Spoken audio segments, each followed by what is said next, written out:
Good morning सांग मैंने देखते दिल्ली रे आज सकाळु सकाळु वर्षा स्टार्ट हो जाए पीयूष एठी मोर वर्षा देखुची रोषे आज मु बनई गरम गरम भात सहित माछ झोल ता सहित मु मटर आलू घुगुनी बने बोली रेडी करके सामान रखी नौची। आज मामा अर्थर मोर गोटे पार्सल आसी मामा अर्थर सांग मैंने 15 अगस्त लगी by one get one free लगी जल्दी से जाकि आपण परचेज करनियंतु। संध्या बेले स्वामी स्त्री टिके बाहरी पड़लु मार्केट एठी देखंतु केते सुंदर सुंदर आंब दिल्ली रे एपर्यंत सांग माने आंब सरीनी एठी देखंतु केते सुंदर सुंदर चूड़ी किछि पनीपरिया फ्रूट्स ता सहित चूड़ी आ जेहेतु जन्माष्टमी पाखे अछि आयुष पई पीयूष पई किछि सामान सब धरिके आमे घर को रिटर्न आसिलु।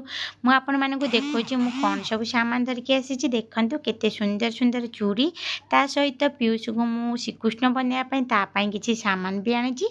आजिर वीडियो जदि आपण माने को भल लागिथिबो चैनल को सब्सक्राइब कर देबे। जय जगन्नाथ।